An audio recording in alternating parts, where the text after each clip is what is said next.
नमस्कार। समसामयिक विषयों पर आपके पसंदीदा कार्यक्रम विशेष में आपका स्वागत है। मैं हूं दीपक डोभाल।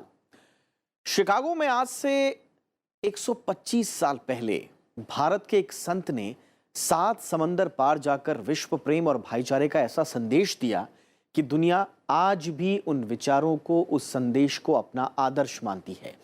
स्वामी विवेकानंद ने अपने इसी भाषण में पूरी दुनिया का परिचय हिंदू धर्म और भारतीय संस्कृति से करवाया था।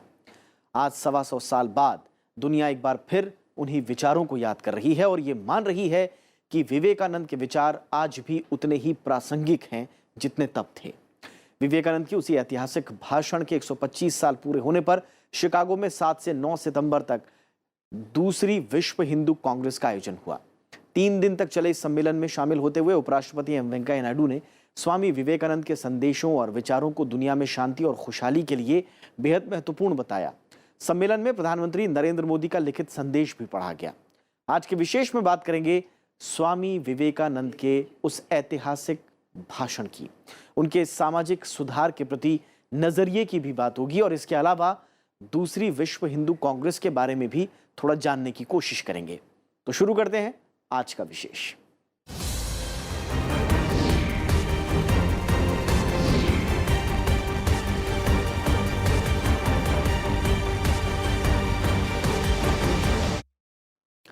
तो स्वामी विवेकानंद ने 1893 में शिकागो में हुए विश्व धर्म सम्मेलन में एक बेहद चर्चित भाषण दिया था। यह भाषण और विवेकानंद तब से एक दूसरे के पूरक हो गए। इस भाषण में विवेकानंद ने जो सबसे महत्वपूर्ण संदेश दिया था वो था भारतीय वेदों में छिपा विश्व बंधुत्व और भाईचारे का संदेश। आइए सुनते हैं उन्होंने उस भाषण में दरअसल क्या कहने की कोशिश की।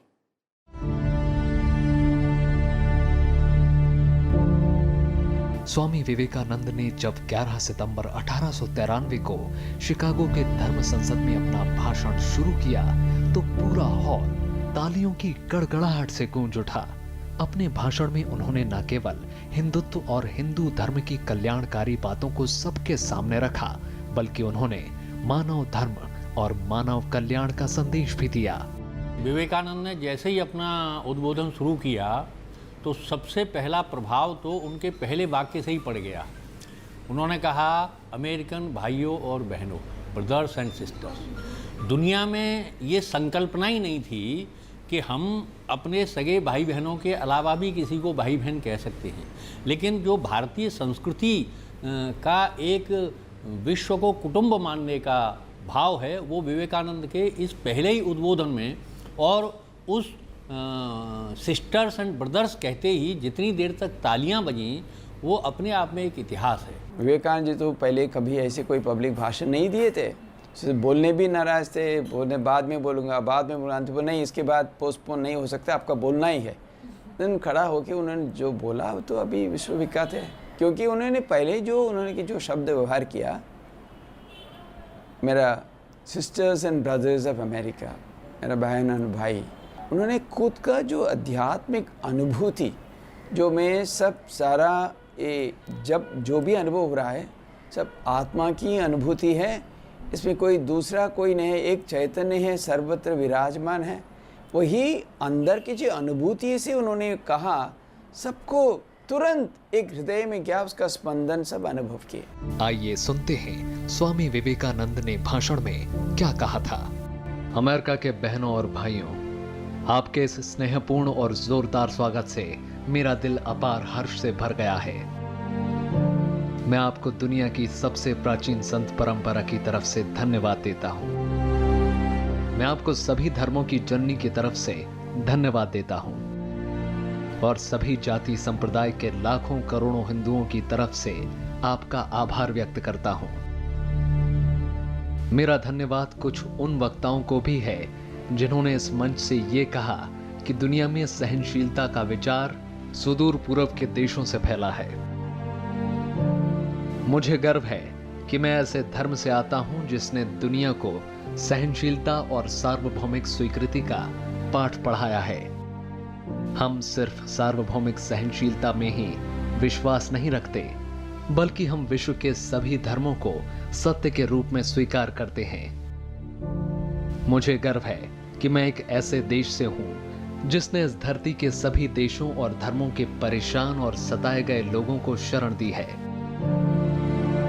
मुझे ये बताते हुए गर्व हो रहा है कि हमने अपने हृदय में उन इजरायलियों की पवित्र स्मृतियां संजो कर रखी हैं जिनके धर्म स्थलों को रोमन हमलावरों ने तोड़ तोड़ कर खंडर बना दिया था और तब उन्होंने दक्षिण भारत में शरण ली थी। मुझे इस बात का गर्व है कि मैं एक ऐसे धर्म से हूं जिसने महान पारसी धर्म के लोगों को शरण दी और अभी भी उन्हें पाल पोस रहा है। भाइयों, मैं आपको एक श्लोक की कुछ पंक्तियां सुनाना चाहूंगा जिनका मैंने बचपन से स्मरण किया और दोहराया है और जो रोज करोड़ों लोगों द्वारा हर दिन दोहराया जाता है।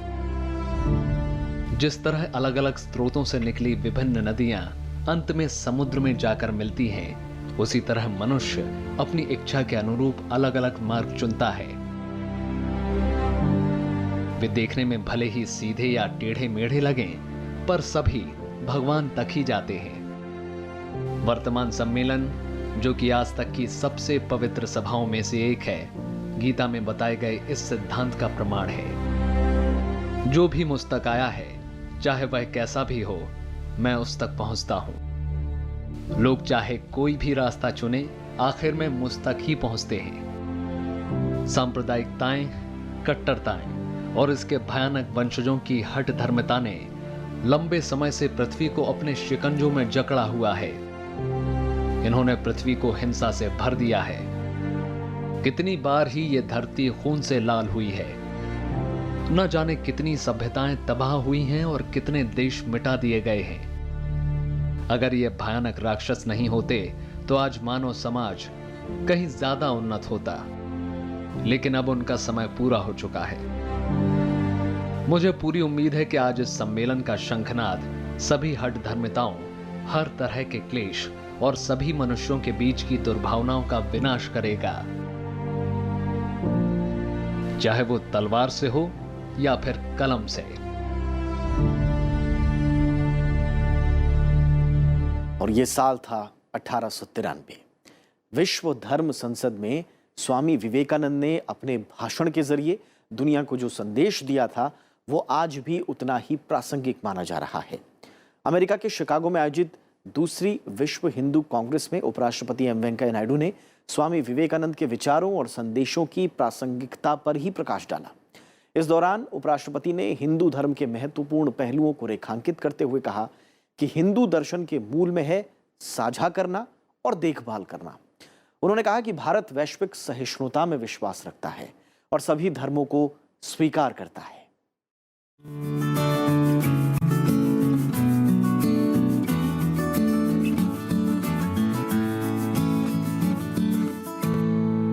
अमेरिका के शिकागो में 7 सितंबर से 9 सितंबर के बीच दूसरे विश्व हिंदू कांग्रेस का आयोजन किया गया। इस वैश्विक सम्मेलन का आयोजन 1893 में शिकागो में विश्व धर्म संसद में स्वामी विवेकानंद के ऐतिहासिक भाषण की 125वीं वर्षगांठ के मौके पर किया गया। 3 दिन तक चले दूसरे विश्व हिंदू कांग्रेस के समापन सत्र को उपराष्ट्रपति एम वेंकैया नायडू ने संबोधित किया। इस मौके पर उपराष्ट्रपति ने कहा कि 125 साल पहले जिस आवाज ने दुनिया भर के लोगों के दिलो दिमाग पर असर डाला था, उस आवाज से निकले संदेश आज भी उतने ही प्रासंगिक हैं।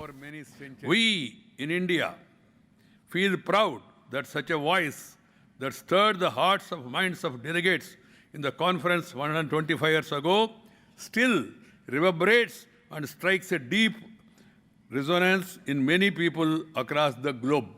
उपराष्ट्रपति ने कहा कि स्वामी विवेकानंद हिंदू संस्कृति के मूर्त रूप थे। उपराष्ट्रपति ने कहा कि विवेकानंद ने 11 सितंबर 1893 को अपने भाषण में कहा था कि भारत ने पूरी दुनिया को सहिष्णुता और वैश्विक स्वीकार्यता का पाठ सिखाया है।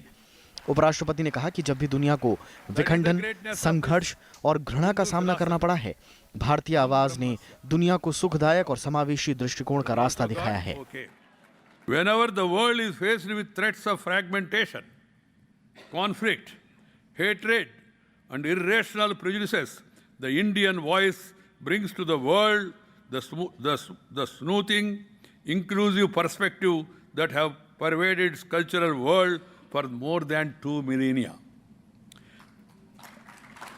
As Swami Vivekananda said in his inaugural speech at Chicago on September 11th, 1893, ours is a country that has taught the world both tolerance and universal acceptance.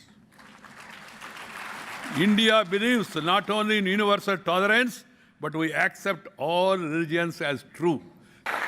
Hindu धर्म के सच्चे मूल्यों की रक्षा की आवश्यकता पर जोर देते हुए उपराष्ट्रपति ने कहा कि कुछ लोग हिंदू शब्द को अछूत और असहनीय बनाने की कोशिश कर रहे हैं। उन्होंने कहा कि स्वामी विवेकानंद जैसे संतों की दिखाई राह पर चलकर हिंदू धर्म के सच्चे मूल्यों की रक्षा करने की जरूरत है, ताकि अल्प जानकारी के कारण बनी राय को बदला जा सके। उपराष्ट्रपति ने कहा कि सबको साथ लेकर चलना और सबका ध्यान रखना हिंदू पद्धति है और सहिष्णुता, एकता, बहुलता, समानता, गरीबी उन्मूलन और पर्यावरण की सुरक्षा इसी पद्धति का हिस्सा है। I think Hinduism's unequivocal message of tolerance, acceptance, unity and plurality of love, compassion, service, charity, gender equality, poverty alleviation and protection of the environment that exponents like Swami Vivekananda spread across the world embody timeless values that are more relevant today than ever before. पूर्व राष्ट्रपति और दार्शनिक सर्वपल्ली राधाकृष्णन का जिक्र करते हुए M Venkaiah Naidu ने कहा कि हिंदू धर्म की व्याख्या करना असंभव नहीं तो कम से कम मुश्किल तो लगता ही है। उपराष्ट्रपति ने कहा कि राधाकृष्णन ने कहा था कि हिंदू धर्म की व्याख्या मोटे तौर पर जीवन जीने के तरीके के रूप में की जा सकती है। As Dr. Sarvepalli Radhakrishnan has observed, I quote, "We find it difficult, if not impossible, to define Hindu religion or even adequately describe it." He is a scholar. Unlike other religions in the world, the Hindu religion does not claim any prophet. It does not worship any one god. It does not subscribe to one dogma. It does not believe in any philosophic concept. It does not follow any one set of religious rites or performances. In fact, it does not appear to satisfy the narrow traditional features of any religion or creed. It may broadly be described as a way of life and nothing more. उपराष्ट्रपति ने कहा कि अभूतपूर्व बदलाव से गुजर रही दुनिया के लिए भारत भरोसेमंद नेतृत्व के साथ धार्मिक मार्गदर्शक बन सकता है। We have inherited a treasure house of ideas, values and attitudes. In a world of unprecedented changes, we need a sheet anchor and a spiritual compass. India could offer those to the world. India can offer this compass to the world when there is unprecedented changes that are taking place. In a world that is filled with bitterness in certain parts, India could provide the honey of wisdom gathered from different flowers by different bees. इसी सम्मेलन में अमेरिकी प्रांत Illinois के governor ने 11 सितंबर 2018 को स्वामी विवेकानंद दिवस के रूप में मनाने की घोषणा की। पहली विश्व हिंदू कांग्रेस 21 से 23 नवंबर 2014 को दिल्ली में हुई थी। शिकागो में हुई दूसरी विश्व हिंदू कांग्रेस में करीब 60 देशों से 250 वक्ता और 2500 से ज्यादा प्रतिनिधियों ने भाग लिया। अगली यानी तीसरी विश्व हिंदू कांग्रेस नवंबर 2022 में थाईलैंड की राजधानी बैंकॉक में होगी। उपराष्ट्रपति एम वेंकैया नायडू ने कहा कि 125 साल पहले दिया गया विवेकानंद जी के भाषण पर भारतीय गर्व महसूस करते हैं और उसका असर आज भी कायम है। कैमरा पर्सन दुष्मंता के साथ मैं शिकागो से राजकमल राव, राज्यसभा टीवी के लिए। और अमेरिका के शिकागो में आयोजित इस 3 दिवसीय विश्व हिंदू कांग्रेस के उद्घाटन सत्र में प्रधानमंत्री नरेंद्र मोदी का लिखित संदेश भी पढ़ा गया। इसके अलावा आरएसएस प्रमुख मोहन भागवत ने भी सम्मेलन को संबोधित किया।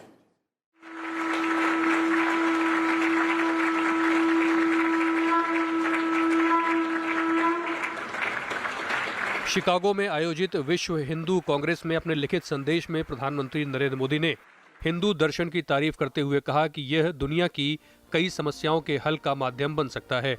प्रधानमंत्री ने अपने संदेश में हिंदुत्व के विचारों से और लोगों को जोड़ने के लिए प्रौद्योगिकी के इस्तेमाल पर जोर दिया।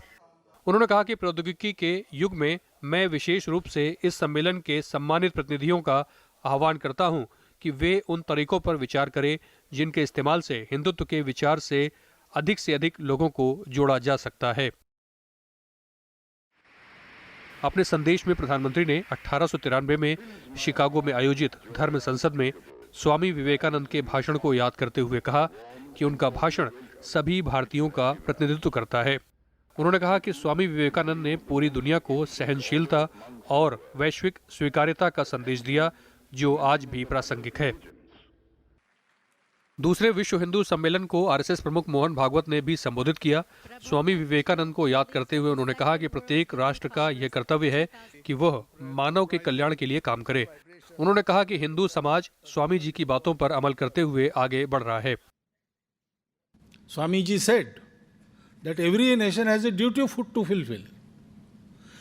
When need for that thing arises, the nation also rises. It does its work. If the duty is fulfilled, then after that the nation subsides. This duty of providing this dharma to human beings is a duty which must be performed till the world exists. And therefore Hindu society also exists permanently till the world exists. RSS प्रमुख मोहन भागवत ने कहा कि हमारे मूल्य ही आज की तारीख में सार्वजनिक मूल्य बन गए हैं और इसे ही हिंदू मूल्य कहते हैं। उन्होंने कहा कि हिंदू मूल्य सभी के कल्याण के लिए हैं। उन्होंने हिंदू समुदाय से एकजुट होकर सभी के उत्थान के लिए काम करने की अपील करते हुए कहा कि आज हिंदू समाज में प्रतिभावान लोगों की संख्या सबसे ज्यादा है। Our values, which are universal values, presently called by the world as Hindu values, those are the values which will lead into welfare of everything and everyone. Individual, society, human society, the environment, the nature which we live in, and these three together will prosper together, progress together, and eventually reach the realization of absolute truth, that is Parameshti. दूसरे विश्व हिंदू कांग्रेस की theme सुमंत्रिते सुविक्रांते यानी सामूहिक रूप से चिंतन करें, वीरतापूर्वक हासिल करें रखा गया था। धर्म और इससे जुड़े विभिन्न पहलुओं पर चर्चा के अलावा इसमें आर्थिक, शैक्षणिक, मीडिया, सांगठनिक, राजनीतिक, महिलाओं और युवाओं से जुड़े मुद्दों पर भी सत्र रखा गया। सम्मेलन के दौरान वैश्विक हिंदू समुदाय के मूल्यों, रचनात्मकता और उद्यमी भावना का भी प्रदर्शन हुआ। Bureau report, Rajya Sabha TV. Swami Vivekananda ने भारत में सामाजिक, धार्मिक और राजनीतिक पुनर्जागरण के क्षेत्र में महत्वपूर्ण भूमिका निभाई। आइए जरा उन्हें और समझने की कोशिश करते हैं।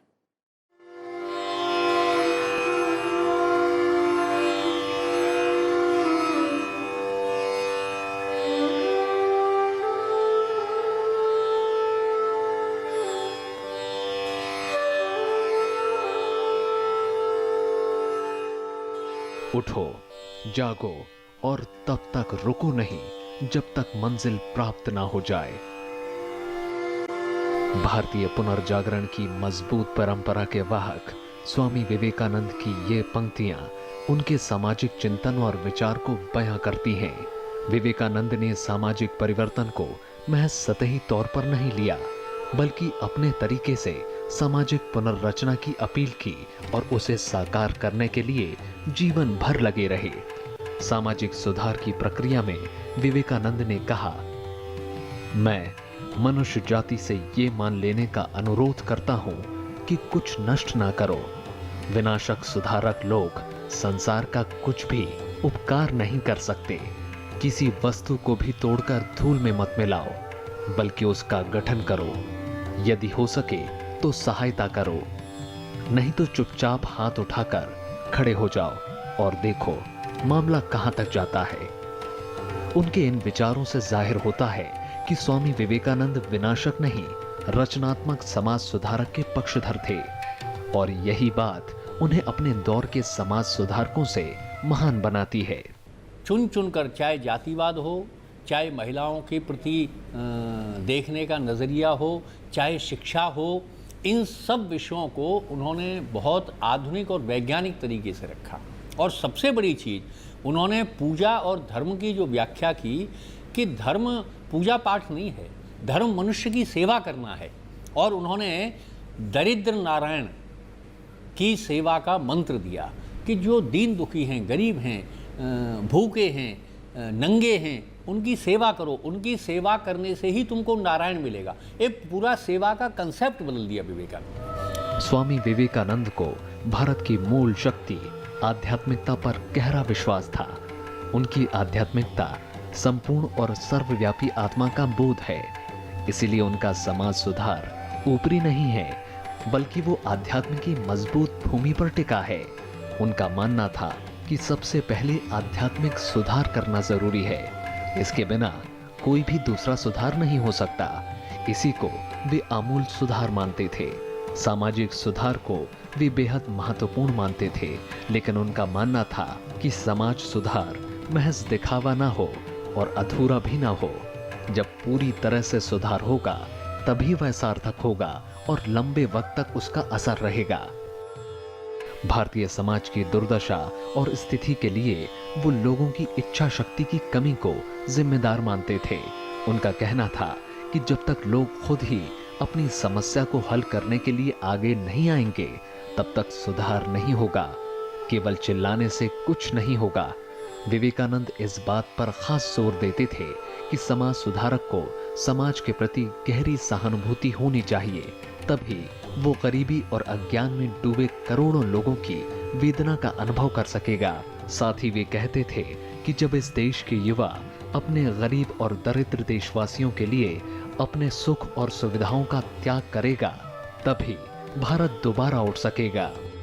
उन्होंने भारत की यही दुर्दशा के दो चार उन्होंने मूल कारण बताया। उसके दिख बताया दलितों के प्रति हम लोग अवहेला, जैसे हम लोग उनके निग्लेक्ट किए, शोषण किए, ये एक बताया। दूसरी महिला के प्रति स्वामी विवेकानंद का मानना था कि सामाजिक परिवर्तन बाहर से नहीं अंदर से होता है। उसे लाने के लिए समाज को बाहर से नहीं अंदर से मजबूत करना जरूरी है।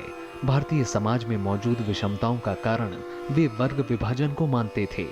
विवेकानंद ने कहा, भारत के सत्यानाश का मुख्य कारण यही है कि देश की संपूर्ण विद्या बुद्धि, राजशासन और दंभ के बल से मुट्ठी भर लोगों के एकाधिकार में रखी गई है। इस हालात को बदलने के लिए वे आम लोगों में शिक्षा के प्रसार को जरूरी मानते थे, जो नैतिक और बौद्धिक दोनों प्रकार की हो। इसके अलावा वे समाज के वंचित वर्ग को संगठित कर स्वयं के उद्धार के लिए तैयार करना भी जरूरी मानते थे। Bureau report, Rajya Sabha TV. और अब जाते जाते आपको छोड़े जाते हैं स्वामी विवेकानंद के जीवन परिचय के साथ। नमस्कार।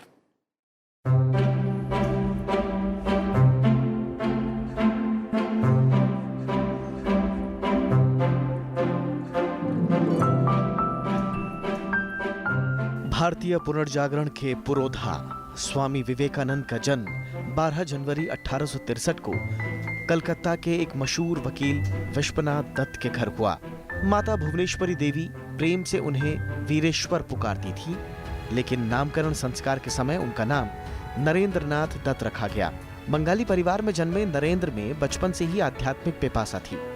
कुशाग्र बुद्धि वाले नरेंद्र साथ ही बच्चों के साथ ही अध्यापकों से शरारत करने से भी नहीं चूकते थे। परिवार के धार्मिक और आध्यात्मिक वातावरण के प्रभाव से बालक नरेंद्र के मन में बचपन से ही धर्म और आध्यात्म के गहरे संस्कार पड़ गए। प्राथमिक शिक्षा पूरी करने के बाद नरेंद्र को कलकत्ता के मेट्रोपॉलिटन इंस्टीट्यूट में दाखिल करवाया गया। पढ़ाई के साथ ही खेलने, संगीत सीखने, घुड़सवारी करने में उनकी रुचि थी। नरेंद्र की स्मरण शक्ति अद्भुत थी। वे एक बार पढ़कर ही पूरा पाठ याद कर लेते थे। उन्होंने पूरी संस्कृत व्याकरण, रामायण और महाभारत के अध्याय याद कर लिए थे। शुरू में नरेंद्र अंग्रेजी नहीं सीखना चाहते थे। उनका मानना था कि ये उन लोगों की भाषा है जिन लोगों ने उनकी मातृभूमि पर कब्जा किया हुआ है। लेकिन बाद में उन्होंने न सिर्फ अंग्रेजी सीखना शुरू किया, बल्कि इस पर महारत भी हासिल कर ली। बचपन से ही उनमें नेतृत्व का गुण था। वे सिर्फ कहने से ही किसी बात को नहीं मान लेते थे, बल्कि उसकी तार्किकता को परखने की भी कोशिश करते थे। सन्यासी बनने का विचार भी उनके बाल मन से चलता आ रहा था। 14 साल की उम्र में बीमार पड़ने पर पिता विश्वनाथ दत्त ने नरेंद्र को मध्य प्रदेश के रायपुर में बुला लिया। रायपुर में ही नरेंद्र ने जीवन की विविधताओं को समझा। आसपास की पहाड़ियों और घने जंगलों में विचरण से नरेंद्र की आंतरिक चेतना का विकास हुआ। रायपुर में 2 साल तक रहने के बाद वो वापस कलकत्ता आ गए। 18 साल की उम्र में उन्होंने कलकत्ता के प्रेसिडेंसी कॉलेज में दाखिला लिया। कॉलेज के दिनों में उनकी ज्ञान पिपासा बढ़ती गई। संसार की सच्चाई और सत्य की खोज जैसे प्रश्न उन्हें विद्रोही बनाने लगे। वे परंपराओं और रस्मों के प्रति भी सहज नहीं रहे। वे ईश्वर की मान्य धारणा के रहस्यों को सुलझाने में बेचैन होने लगे। इस दौरान 1881 में उनकी भेंट स्वामी रामकृष्ण परमहंस से हुई। रामकृष्ण परमहंस कलकत्ता में दक्षिणेश्वर काली मंदिर के पुजारी थे। परमहंस से भेंट के बाद नरेंद्र के जीवन में क्रांतिकारी परिवर्तन आ गया। शुरुआत में उन्होंने परमहंस की बातों पर भी संशय किया, लेकिन उलझन और प्रतिवाद के बाद विवेकानंद ने परमहंस को अपना गुरु और मार्ग प्रदर्शक बना लिया। 1886 में रामकृष्ण परमहंस के निधन के बाद विवेकानंद के जीवन और कार्यों को नया मोड़ मिला। शरीर त्यागने से पहले परमहंस ने नरेंद्र को अपने सारे शिष्यों का प्रमुख घोषित कर दिया। इसके बाद सन्यासी नाम विवेकानंद ने धारण किया और उन्होंने बराहनगर मठ की स्थापना की और यहाँ अपने आध्यात्मिक प्रयोग करने लगे। भारतीय मठ परंपरा का पालन करते हुए विवेकानंद ने कई सालों तक भारतीय उपमहाद्वीप के अलग अलग हिस्सों की यात्रा की।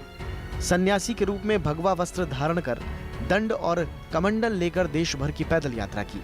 पूरा भारत उनका घर बन गया था और सारे भारतीय उनके भाई बहन। 1893 में अमेरिका के शिकागो की विश्व धर्म संसद विवेकानंद के जीवन में नया मोड़ साबित हुई। राजस्थान में खेतड़ी के राजा अजीत सिंह के आर्थिक सहयोग से स्वामी विवेकानंद शिकागो के धर्म संसद में शामिल हुए। यहाँ उन्होंने भारत की ओर से सनातन धर्म का प्रतिनिधित्व किया। 11 सितंबर 1893 को धर्म संसद में विवेकानंद के दिए उत्कृष्ट भाषण से पूरी दुनिया में भारत का मान बढ़ गया। करीब 4 साल तक उन्होंने अमेरिका के कई शहरों, लंदन और पेरिस में व्याख्यान दिए। उन्होंने जर्मनी, रूस और पूर्वी यूरोप की यात्राएं भी की। हर जगह उन्होंने वेदांत के संदेश का प्रचार किया। हर जगह उन्होंने समर्पित शिष्यों का समूह बनाया। 4 साल के गहन उपदेशों के बाद विवेकानंद भारत लौटे। स्वामी विवेकानंद ने 1 मई 1897 को कलकत्ता के बेलूर में रामकृष्ण मिशन की स्थापना की। इसके जरिए रामकृष्ण परमहंस के विचारों के साथ ही वेदांत ज्ञान के अध्ययन प्रचार को सुनिश्चित किया। विवेकानंद ने दीन दुखियों की सेवा को सबसे बड़ा धर्म बताया। विवेकानंद ने अपने साथियों और शिष्यों से कहा कि अगर वे ईश्वर की सेवा करना चाहते हैं तो गरीबों और जरूरतमंदों की सेवा करें। विवेकानंद का मानना था कि निर्धन और जरूरतमंदों के अंदर ही ईश्वर वास करता है। हालांकि अथक मेहनत की वजह से स्वामी विवेकानंद का स्वास्थ्य लगातार गिरते जा रहा था। दिसंबर 1898 में धर्म सम्मेलनों में हिस्सा लेने के लिए फिर से वो अमेरिका और यूरोपीय देशों में गए। वहां से भारत लौटने के बाद 4 जुलाई 1902 को विवेकानंद ने बेलूर मठ में अपने प्राण त्याग दिए। 39 साल की अल्प आयु में ही उन्होंने पूरी दुनिया में अध्यात्म की अलग जगाई। विवेकानंद भारत के आध्यात्मिक गगन के चमकते सूरज हैं, जिनके विचार और कार्य आज भी मानव समाज को आलोकित कर रहे हैं। Bureau report, Rajya Sabha TV.